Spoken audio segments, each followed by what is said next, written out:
This is Prouse hanging out in a box while I am starting to do some sewing. So, yeah, I am currently just working on some errands. So, like fixing some stuff, and decided to think while I am not in my bed. So, yeah, I basically am thinking out loud and thinking about things that uh, basically I take in. So, like if I'm watching a movie or if I'm going about my day or hanging out with friends, then these are just some of the things that come to mind for me. Um, so, I mentioned yesterday about watching that movie, You Got Mail. And while I was watching it, P.S. Those closing door sounds are because the windows and stuff are open, and so that's just all creaking. Um, when I'm not having a good day, that kind of stuff scares me, and I'm way more jumpy. Anyway, stop from being boring. Um, yeah, the You Got Mail thing really struck me because it's some of the things that are going on in my head are about how corporations are taking over and it's a slow but sure demise that we have way less privacy than we ever did. One of my girlfriends says that basically in the 80s, we gave up our privilege. And then there's an episode on Amazon Prime from that Philip K. Dick show called Electric Dreams, and it's called Kill All Others. And that episode scares the bejesus out of me because they talk about being paranoid and how the insurance company and the police state basically force this guy to upgrade, even though it's not something he wants. And his buddies at work are like, no, no, no, don't talk about these things.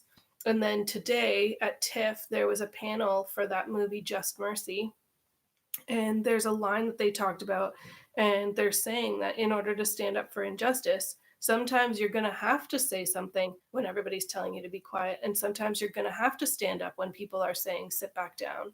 Um, and I'm a bit scrappy.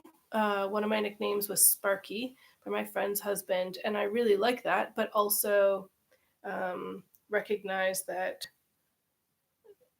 that might not be the most polite way to behave. And that's been one of my concerns because I live in a country called Canada. Canadians are known for their peacekeeping and also for their politeness. And as my dad would say, he's annoyed by the political correctness of things. And yeah, so one of my friends asked why I'm doing this, like to what purpose, what end. And I'm literally just sharing my thoughts because this is something I've always done. I started vlogging a long, long time ago. I think before the word existed because I am that old. But yeah, I just find that there are things that people aren't talking about. So this idea that we live in the best country in the world. One, it's not America's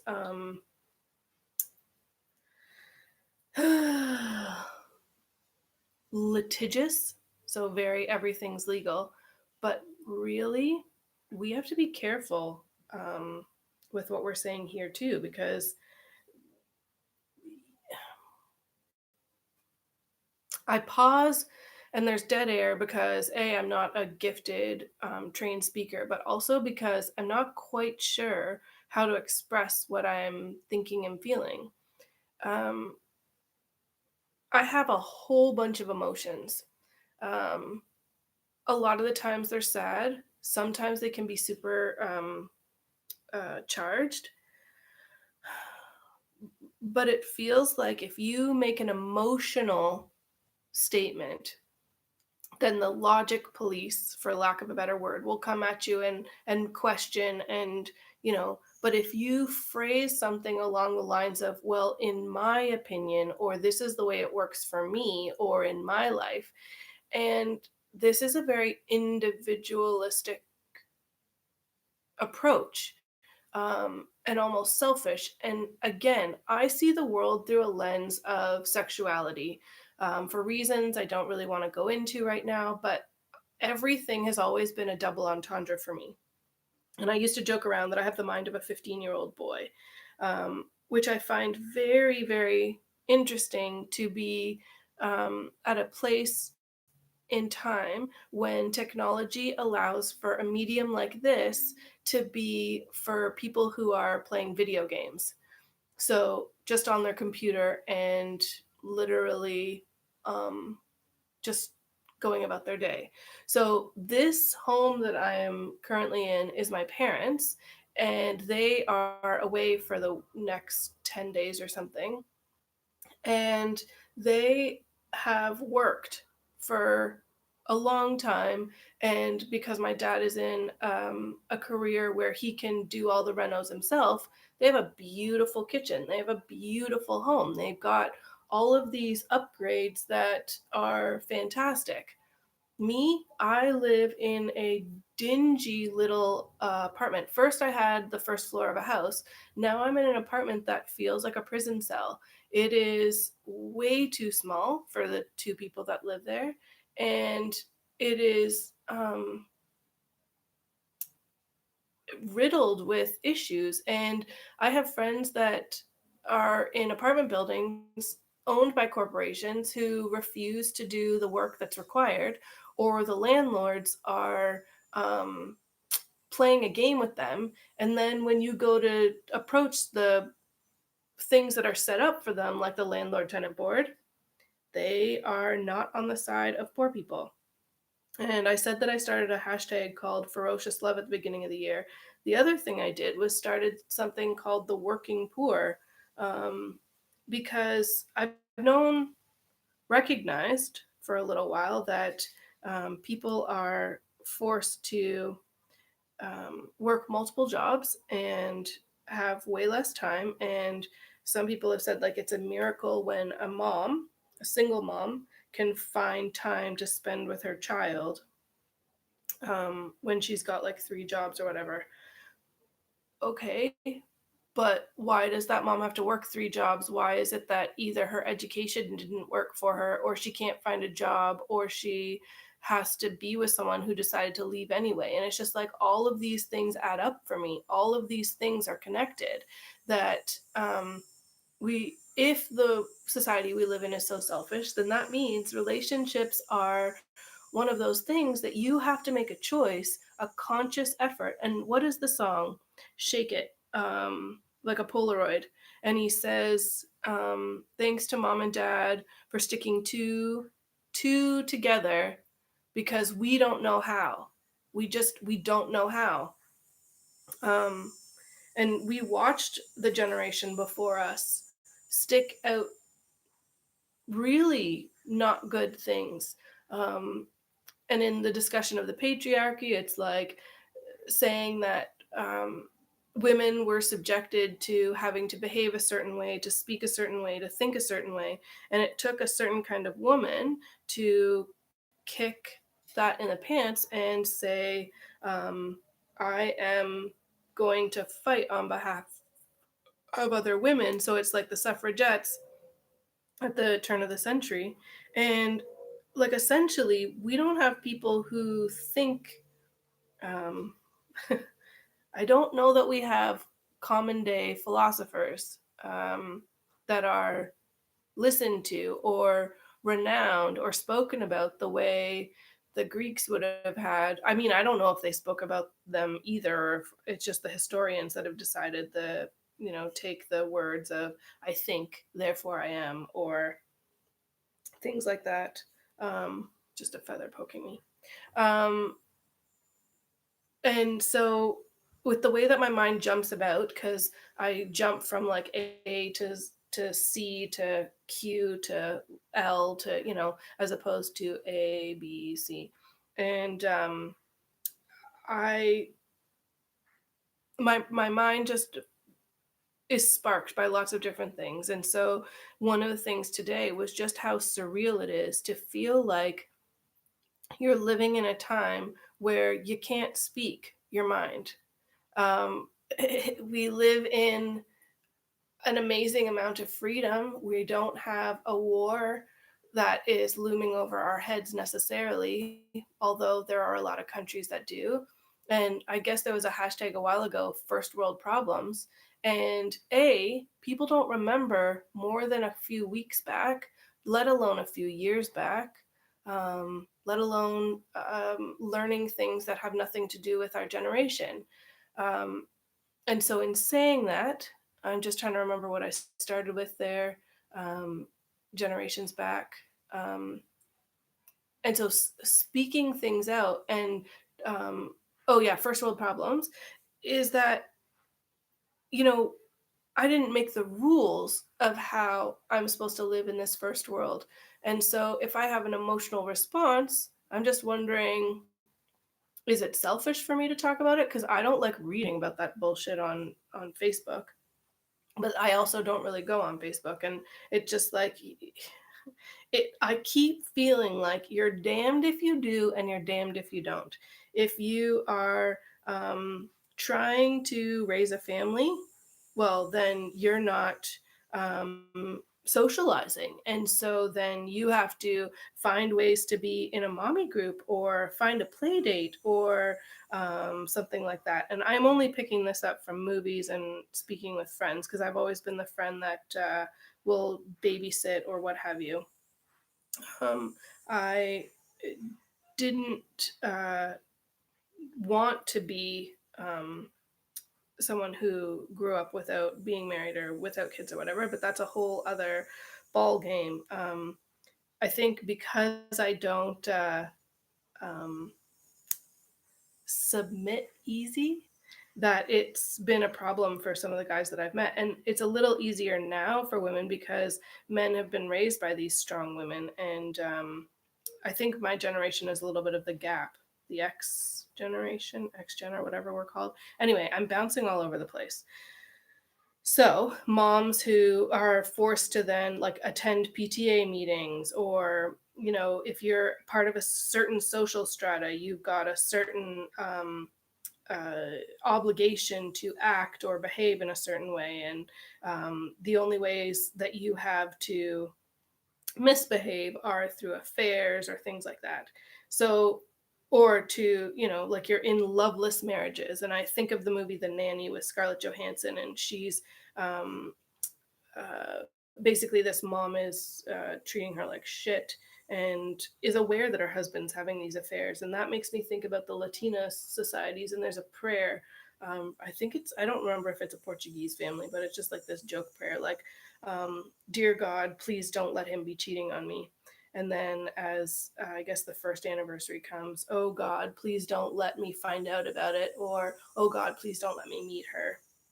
And it's just like, and then guys will joke around about having affairs with somebody's sisters. Like, one of the Get Her Done guys was like, oh yeah, I got married finally, we got a kid on the way, and I discovered that, talking dirty with my sister-in-law ain't allowed. And I was like, really? Like, really? Would you be okay with me talking dirty to your brother? Oh, yeah, you kind of want me to flirt a little and dress a bit whorish if you're in that social strata. But it's like that song too.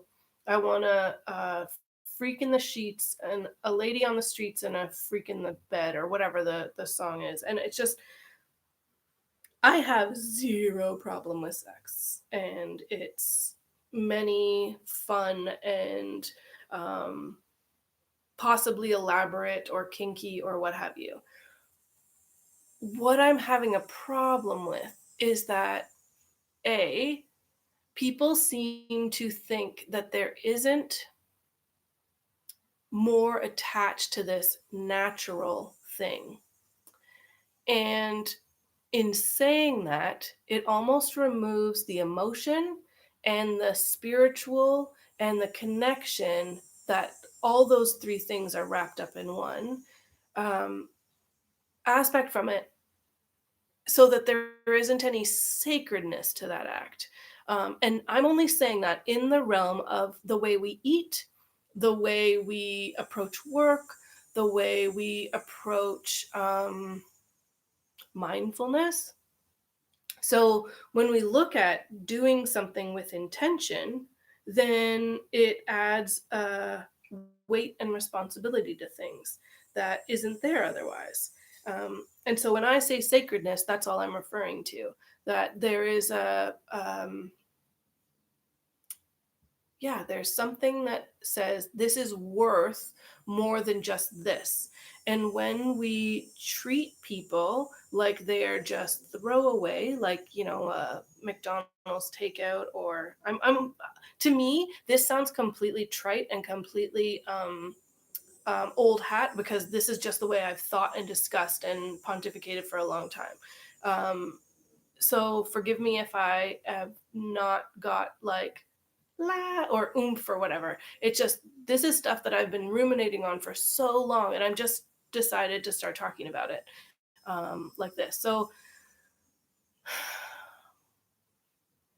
I've always thought that sex was sacred, and I always thought it was meant for a monogamous relationship. And I understand that in the world we live in, that's really difficult, because you can think that you're giving your heart to somebody, or you think, oh, so much time has passed, everybody else is doing it, I might as well get it out of the way. Or, something happens and it's taken from you. And um, the other side of sex, to me, is the grief that comes with it.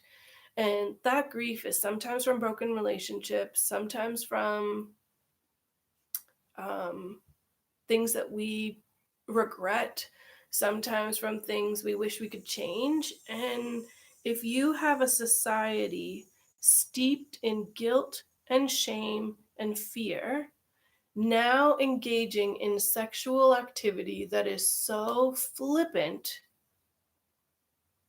it's just going to perpetuate broken people and breaking them down in ways that I don't even think we comprehend yet. And psychology is, or psychiatry, whatever you want to say, but the medical field is trying to understand things. And quite frankly, my frustration is with them also, because they're, honestly, doctors are paid to give us meds. And then the governments come along and say this drug or this drug is not allowed. And the other thing that really frustrates me is what government is involved in, like across the board. It's involved in educating our children, it's involved in medicating our children, in what jobs we get. How is that related? Jobs. Yeah, the HRDC, the job bank, the economy, and then entertainment is run by the government too, and the like, just everything has got this finger in it, and religion even. And so my heartstrings are pulled, or a justice system, and my heartstrings are pulled when I see a show that's addressing one portion of it. And I'm like, but we all know what's going on and no one talks about it. And yet in China, there's a revolt going on in Hong Kong.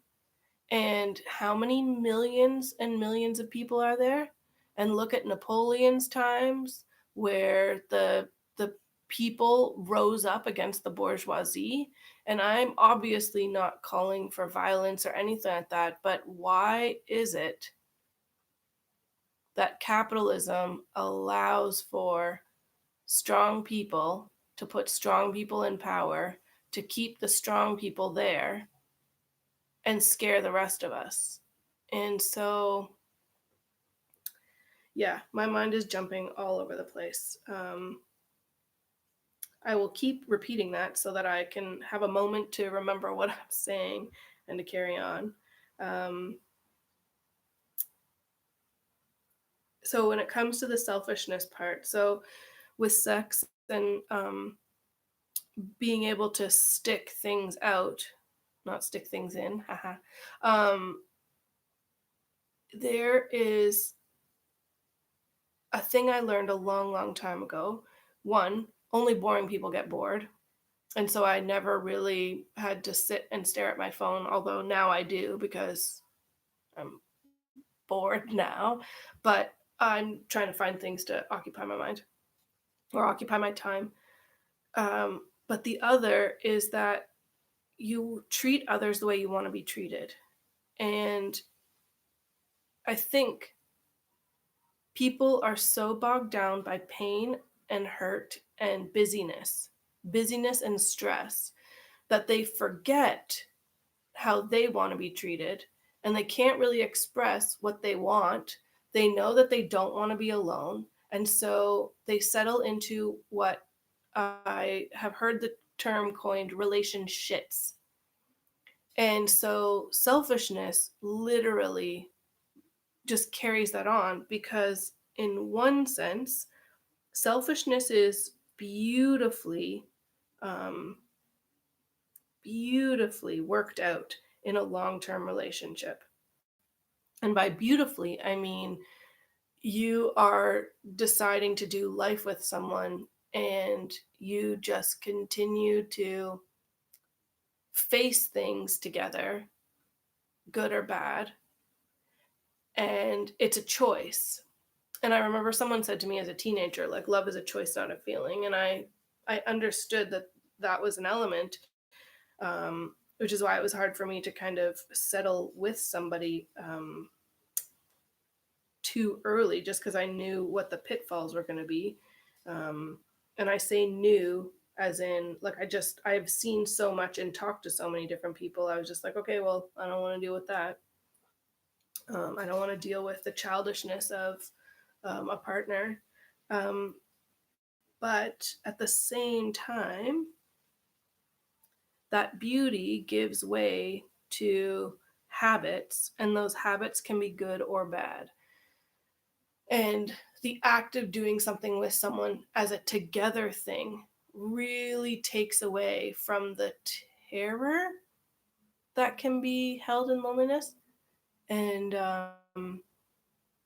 there's a really great website called the School of Life, and they talk about it's basically a British philosophy website. A really good friend pointed out to me, and I really admire the way that she lives and exists.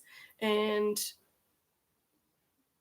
one of the things that I have with my friendships is that though we don't see each other week by week, month by month, sometimes even year by year, it's definitely that there's a depth to our interactions that allow for really weird and wonderful conversations and really intimate conversations that um, is missing in some of the sugar coated interactions that we have. I guess they're called acquaintances. And so, with that selfishness, so anyway, with the School of Life, there's a new approach to weddings that they have. And I thought it was very interesting, very morose. But then I read the comments that were underneath it. And to hear so many people saying exactly the same thing. This is why I'm never getting married. This is why you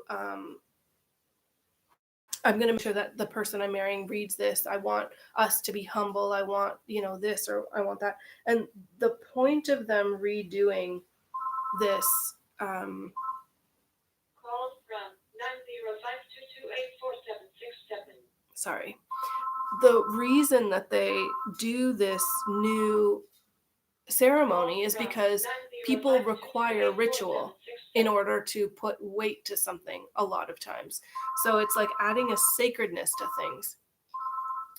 Um, but they don't want the bullshit that comes from religion, because there's been too many people who pretend that that ritual is more important than anything else. And that ritual just perpetuates the shame and the guilt. So it doesn't matter whether you've grown up in a home of religious people or not. At some point, in some way, we end up getting bogged down by the fear, the shame, the control, the guilt. And it's just this natural grief thing that happens. And more people are experiencing it. More and more people are feeling the effects of it. And yeah, I'm talking about it because it's not a pretty thing to talk about. And um, someone said, why? And I am not sure if I want people to talk in order to find resolution and to find hope, or if I want people to talk so that I don't feel like I'm simply crazy, or if it's, a mix of two, or just feeling like there's some camaraderie, or what. But the thing I was trying to say a few frames back was that if it comes down to selfishness, if it comes down to um, not being alone, the age old wisdom is that you cannot run away from your problems. And so it doesn't matter if you get a new job, find a better home, get a haircut, find a new partner, have a kid, pick up a new hobby, move town. No matter what, you are always going to be dealing with yourself. I was going to say numero uno, but that is too ironic for this thing. And it comes down to building a life that you can feel proud of. Most people realize in their midlife that they don't want to just have the money, that they want the love. But if they've only gone for the love, then they realize they have too much time on their hands and need to go for the money. And so people are scrambling. And the idea of finding happiness or meaning, personally, I don't like the word happiness because it feels too sugar fluff. And looking for happiness is something that I would call hedonism. And hedonism is seeking after pleasure and sensuality and things like that. And I'm not saying that going for things that you enjoy are not good, but I am saying that if that's your goal, if that's your aim, then you're off course, you're off kilter. And so it's what is the what is it that you want to say at the end of your life? What is it that you want to be said about you at the end of your life? And living like you are fulfilling your eulogy, or you're creating your eulogy. I think that's a really good way to live. And morose, morbid, sad, grief filled crap, but it's kind of a realistic view that allows you to be happier because you're facing death in a way that says, I'm not afraid of you. I don't want you to take the people I care about, or to, well, sometimes I want you to take me out, but, because everybody's got a little bit of, it'd be easier if I wasn't here. But if we face life with I'm going to live like today's my last day, so that when the cancer diagnosis comes, or when this comes, or when that comes, and it's not against faith or prosperity or against like hope, it's actually way more fulfilling because you're saying, I'm going to do something that is worthwhile, rather than just fill a void like a widget or a cog or a um, bullshit, dig a hole, fill it up again. Dig a hole, fill it up again. That to me is a futile way of existing. I know that that's okay for some people. And if you're getting paid for it, great. But for me, that is not existing. And if having ambition for living and living life to the full is a problem, then yeah, I'm going to have to find a way to, yeah, I don't even know what to say right now. So this is half an hour. I'm going to end it here and carry on with my sewing because as you see, when I'm talking, I'm not doing. Have a great Saturday.